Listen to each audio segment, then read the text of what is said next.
안녕하십니까. 안녕하세요. 반갑습니다. 노동운동가 이상무의 노동이야기 근무 중. 네. 자, 이제 세 번째 출연해주고 계시는데요. 네. 금속노조 현대의학 비정직 지회 김영일 지회장님. 네. 네. 반갑습니다. 반갑습니다. 뭐 이제 거의 마지막 이야기로 네. 이제 저희들이 사실 찾아뵙게 된 배경이 그 1년 가까이 이제 농성을 하시고 계셔서 그 전까지는 이제 얘기를 쭉 들었고요. 어떻게 싸우고 계신지 하고 그 핵심적으로 다 지금 노동조합에서 요구하는 사항이 뭐고 하측에서는 무엇을 어떻게 거부하고 있는지 하는 이런 얘기를 좀 마지막으로 듣는 거라 해보겠습니다. 네. 뭐 저희가 요구하고 있는 것은 네. 지금 뭐 사실 천막을 농성을 하고 있는 것이 네. 비정규직 철폐 투쟁이기도 하지만은 네. 일단은 그것은 뭐 어쨌든 뭐 법의 영역이라고 보여줄 수 있는 거죠. 네, 네. 일단 대법 판결을 보고 난 뒤에 현대의회에서 어떤 조치를 취하겠다 네. 이런 네. 얘기를 좀 했었거든요. 네, 네. 예를 들어서 뭐 이것이 뭐 저희한테 했던 얘기들이 아니고 네. 경기도의회에서 현대의회하고 같이 면담을 좀 진행했었던 적이 있었고 네, 그리고 네. 국회의원들이 같이 면담을 좀 진행했었던 적이 있었어요. 네. 네, 그 면담 과정에서 노동자들이 이렇게 300일이 넘게 그때 당시 한 200일쯤 됐을 때였는데 이렇게 오랫동안 나와서 투쟁하고 있는데 이게 어쨌든 뭐 사회적 책임을 다해야 되는 대기업이 네. 네. 그리고 ESG 평가에서 A+를 받고 있는 현대의아가 사회적 책임을 다해야 되는 예, 다 하고 있다는 네, 그런 현대의아가 어떤 책임 있는 자세를 좀 갖고 나와야 되는 거 아니냐. 그래서 이제 노동조합과 그리고 사측과 그런 자리를 좀 마련해 보기 위해서 조금 면담을 좀 진행했었는데요. 네. 어쨌든 현대의아의 입장은 대법 판결 이전에는 어떠한 것도 응할 수 없다 이런 입장이고요. 대법 판결이 났을 때 그리고 나서 어떤 그 판결들의 조치를 취하겠다 이제 그런 거죠. 근데 이제 그 대법 판결 과정 중에 저희들이 이제 투쟁하고 있는 것은 그 대법 판결을 무력화시키기 위해서 저희들을 평택에서 울산으로 부당 전보를 한 거잖아요. 네. 저희는 그것이 정말 부당하다라고 생각이 됐고 그거에 대해서 맞서 싸우지 않으면은 그걸 돌파할 수 없겠다라는 생각들이 저뿐만이 아니라 모든 조합원들이 같은 생각이었죠. 그래서 이제 출근을 거부하게 된 거고 저희들은 이 부당 전보한 것을 철회하라 이것을 지금 요구하고 있는 거예요. 사실. 핵심적으로는 일단 부당 정보 울산으로 평택 사람들을 울산으로 부당하게 전보 발령된 것을 철회하라. 그렇죠. 그리고 나서 이제 더 이게 참 모르겠어요. 사람들이 바라볼 때 어떻게 바라볼지 모르겠지만은 저희가 300일이 넘게 출근하지 않아도 일단 해고를 시키지 않고 있어요. 그때도 지난번에도 정구영 지부장님한테 그 얘기 듣고 납득이 잘 안 너무 되실지도 모르겠지만은 그 300일 동안 출근하지 않는 요 기간은 그 쟁행 기간으로 인정해서 뭐 해고하지 않는 건가? 아니요. 그렇게 해서 쟁행이라고 해서 해고하지 않는 거라기보다는 보통 일반적으로 무단결근을 한다거나 예를 들어서 뭐 좀 인사발령 거부잖아요. 귀착 사유가 있다거나 그리고 말씀하셨던 것처럼 인사발령 거부를 한다거나 단 5일만 출근 안 해도 다 바로 해고 사유가 될 수 있어서 해고를 하게 되는데 그럼 왜 해고를 시키지 않냐. 저희들의 판단은 그런 거죠. 해고를 시키게 되면 일단은 실업급여를 받아야 되는 것이고 그래서 실업급여를 받을 수 있는 기간 그리고 이제 금속노조에서는 장기투쟁을 하게 되면 장기투쟁에 하고 있는 노동자들이 그래도 좀 생계 지원을 받을 수 있도록 약간은 이제 생계 지원금을 좀 지급이 되는데 그것도 못 받게 하려고 그것을 못 받게 하기 위함인 거죠 사실.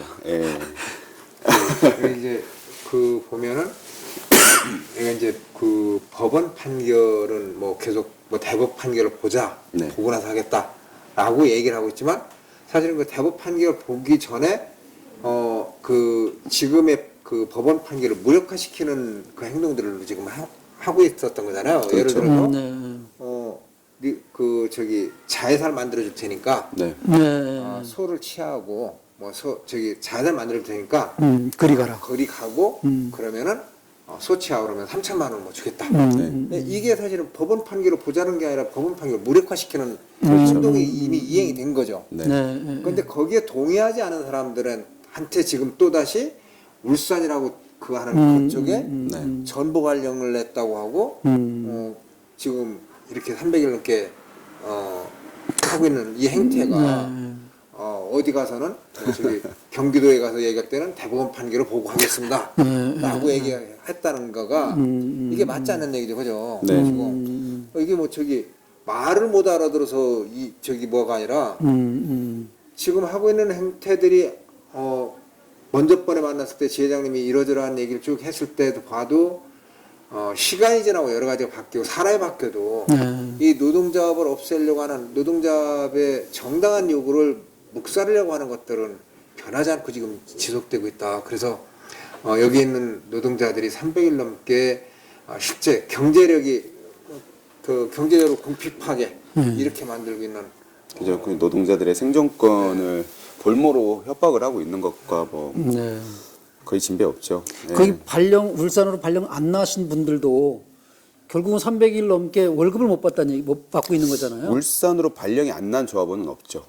다 난 거예요, 그냥. 그렇죠. 금속노조의 조합원이고 소송에 참여하고 있는 조합원들은 전부 다 발령을 낸 거예요. 아, 100%를. 근데 그 중에 13명의 조합원은 발령을 내지 않았어요. 그럼 그 이유는 뭐냐면 그 조합원들은 불법 파견 소송에서 패소를 한 조합원들이에요. 현재 1심과 2심에서 패소를 한 조합원들이거든요. 그 조합원들은 복영업체의 조합원인데 저희 나머지 사람들은 조립 라인에서 그냥 단순 업무를 하고 있는 사람들이라면 복영은 설비를 만져야 되고 전기를 만지고 약간 전문 업체다. 이러한 사유 때문에 제가 소송에서 패소를 냈었어요. 이렇게 노무 리스크가 없다라고 판단되는 금속노조 조합원들은 계속 일을 할 수 있게 해주고 나머지 있는 조합원들은 전부 다 전부 발령을 내고 전부 발령을 낸 거죠. 회사 경영을 잘하려고 애를 쓰는 것이 아니라 어떻게든지 노조를 무력화시키고 사람들을 갈라치기 하고 하는 이런 거에만 그 혈안이 되어 있는 그런 사업장의 노무 관리에 지금 보면은 저희가 사실 뭐 자회사라고 얘기한다라면 자회사가 저는 잘 모르겠어요. 근데 자회사에 대한 문제점도 사실 많이 드러나고 있잖아요. 사실 자회사라고 한다라면 어쨌든 원청에서 뭐 개입하지 않는다 이렇게 말을 하고 있지만 사실 그건 아닐 거예요. 다 알게 모르게 다 더 많은 개입을 할 것이고 그렇죠. 그리고 그 사업장들은 불법 파견 소송에 요소가 없기 때문에 더 대놓고 탄압을 할 수가 있는 거죠. 노골적으로 오히려 사내하청보다 더 많은 탄압을 하고 있고 그래서 자회사로 전환되어 있던 회사들이 임금이라든지 뭐 복지라든지 고용이라든지 제대로 보장받고 있냐 그런 곳은 제가 사실 보지 못했었거든요. 그래서 저희가 자회사를 처음에는 많이 거부를 했지만 사측에서는 계속 이 전보 발령을 한다고 하니까 그러면 그것까지도 우리가 수행해보겠다 라고까지도 얘기했었던 적이 있었는데 그것마저도 안 된다. 소송을 취하해야지만이 평택공장에서 평택에서 일을 할 수 있게 해주겠다. 이게 사측의 대답이었어요. 쉽게 얘기해서 회사가 어려워서 공장을 이전한다. 그럼 당연히 회사가 없어지게 된다라면 노동자들도 일할 공간이 없어질 수도 있는 것이고 그렇기 때문에 이게 뭐 모르겠어요. 제 뭐 노동자의 시각으로는 어떻게 바라볼지 모르겠지만 그러면 회사가 정말 어렵다면 그냥 말 그대로 그 거짓으로 어렵다. 늘상 하는 식으로 그냥 어렵다 이런 얘기가 아니라 정말 어렵다면 임금이란 부분도 서로 같이 협의하에 예를 들어서 우리의 요구안을 좀 절충할 수도 있고 이런 방안까지도 다 얘기를 한 거죠. 저희가 줄 수 있는 것들은 모두 다 줬다라고 봐요. 저희는. 근데 절대로 포기할 수 없었던 한 가지는 저희가 정규직화, 직접 고용에 대한 이것을 포기할 수 없었기 때문에 이것만은 절대 안 된다. 근데 사측에서 요구했던 거는 그거밖에 없었던 거예요. 그 아까 말씀하시던 중에 이제 경기도의회나 국회의원들과의 자리가 마련됐었다고 그랬잖아요. 근데 국회의원 개인이 아니라 혹시 환노위 차원에서 뭐 정의신을 불러다가 뭐 어떻게 한다든가 정의선을 불러다가 어떻게 한다든가 이런 거는 없었나요?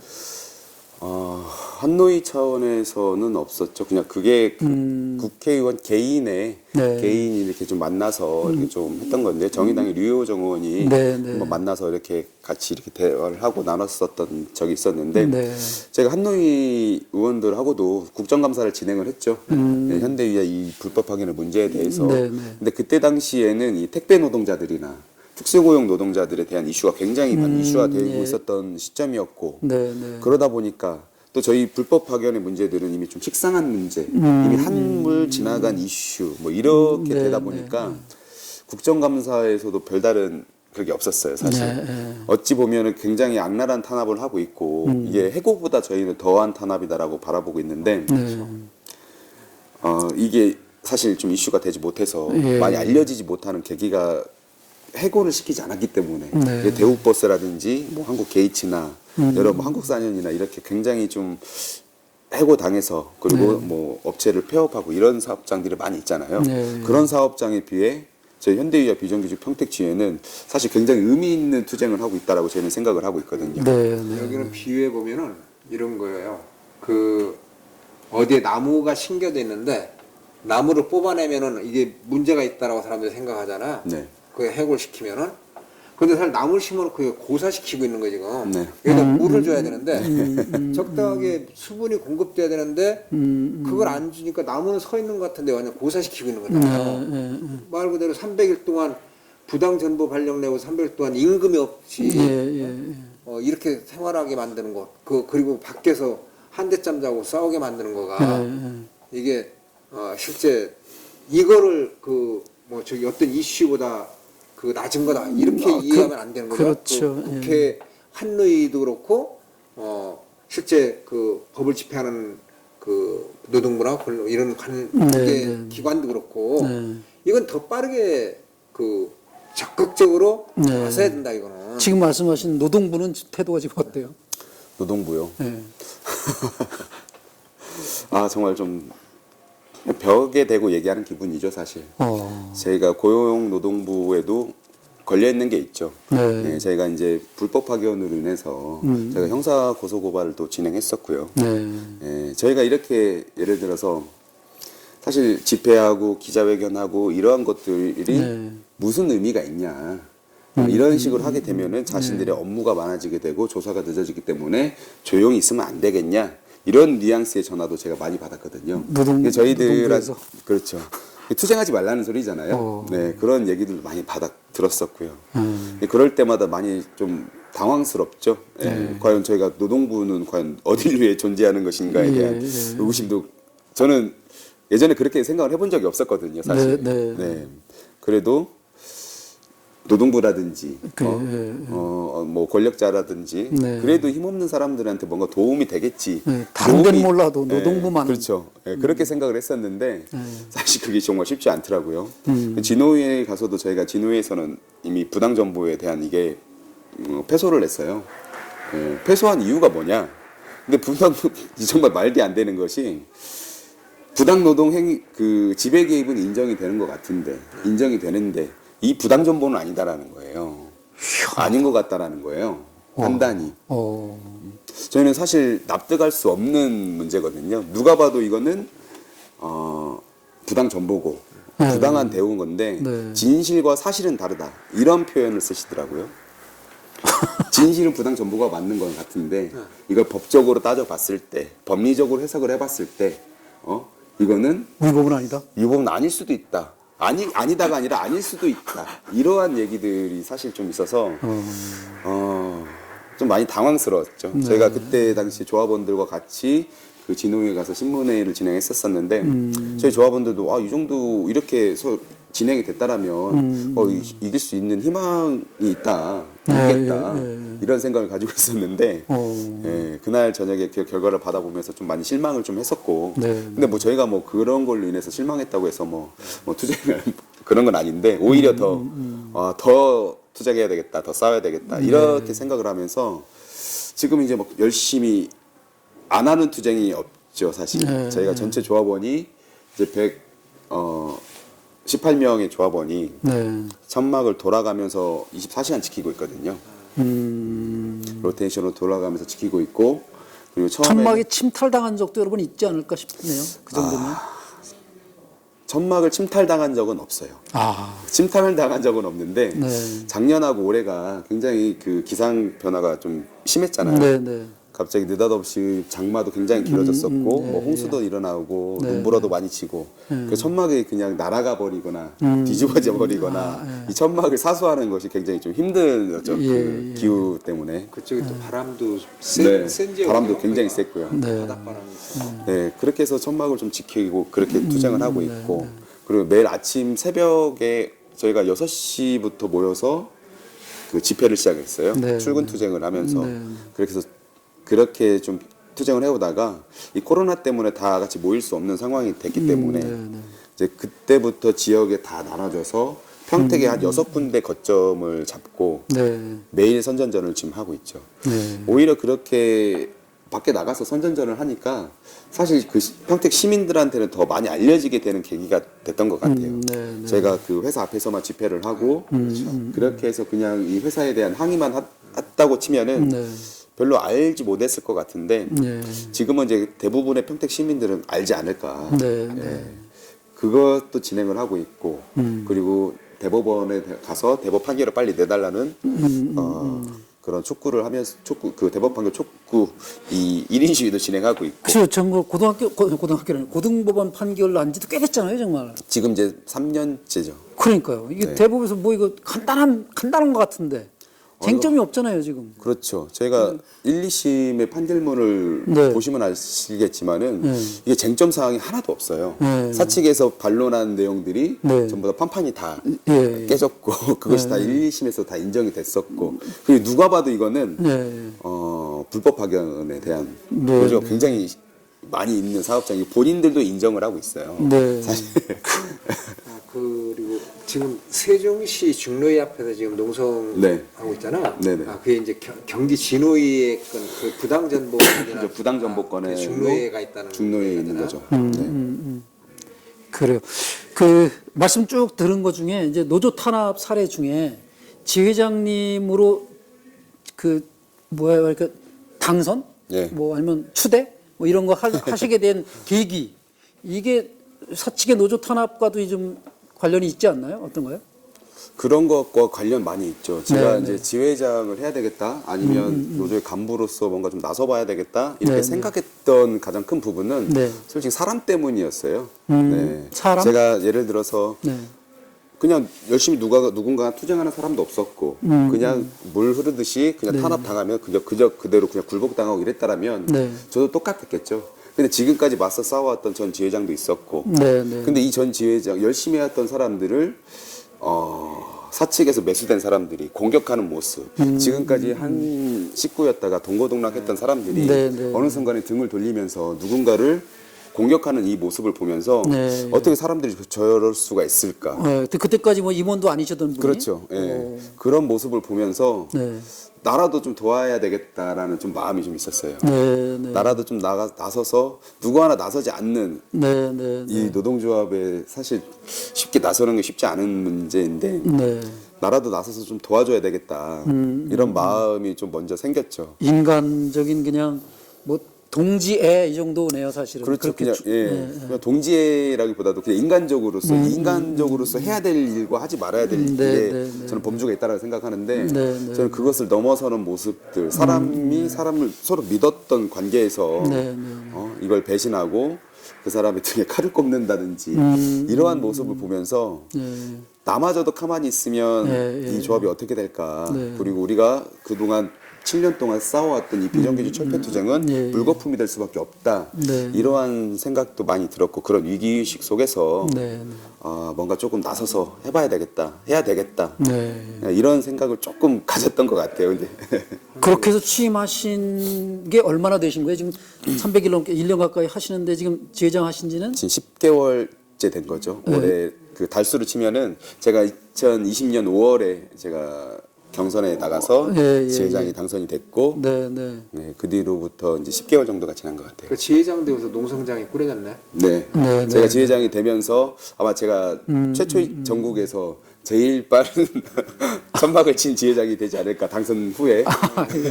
우선은 그 올바른 평가 잘했고 지회장에 나온 거 잘한 거고 사실은 노동운동이 활동이 휴머니즘이죠. 인간의 지게 인간의 우리가 저기 뒷골목에 양아시설도 네, 일이라고 네, 뭐 이런 네, 얘기하는 네, 그 네, 일은 아닌 거고 네, 네. 우리는 정당한 노동자의 권리를 찾기 위해서 함께 싸우는 사람들이 누군가 그 핍박을 당하고 했을 때 그거를 나 몰라라고 돌아서면 사실은 지금의 이 위치가 와 있지를 못한 거잖아요. 네, 네. 어렵지만 그 잘 판단하셨고 그래요. 저희 이제 거의 마무리할 시간이 됐는데 혹시 못다 한 이야기가 있거나 하시면 하시고 그 뭐 없으시고 거의 다 한 것 같다 그러면 이제 조합원들과 네. 조합원 가족들에게 뭐 한 말씀 지회장님으로서. 네, 뭐 조합원들한테 하고 싶은 말이 많죠, 사실. 네, 네. 예, 이 비정규직 투쟁을 처음에 시작했을 때 굉장히 인생에 있어서 중요한 선택의 기로에 서 있었을 것 같아요. 네. 누구나 이렇게 한 번쯤은 굉장히 큰 산을 넘어야 되기 때문에 네. 그거에 대한 탄압과 또 사측에 대한 회유와 3천만 원에 대한 이러한 유혹과 네. 이런 속에서 투쟁을 할 것이냐 아니면 투쟁을 접고 네. 소송을 포기하고 자회사를 갈 것이냐 이 선택의 기로에서 어쨌든 힘들고 어렵지만 네. 투쟁을 하자. 투쟁을 해서 비정규직 철폐를 해야 된다. 네. 이렇게 생각해줬던 조합원들한테 정말 고맙고 네. 그리고 이제 그 기간 동안 사실 임금도 받지 못했고요. 네, 네. 많이 힘든 상황이죠. 근데 이제 앞으로는 금속노조에서 지급되고 있는 그나마 지원되고 있는 이런 기금마저도 끊기게 되면 네. 지금보다 더 어려운 상황에 처해질 거예요. 네.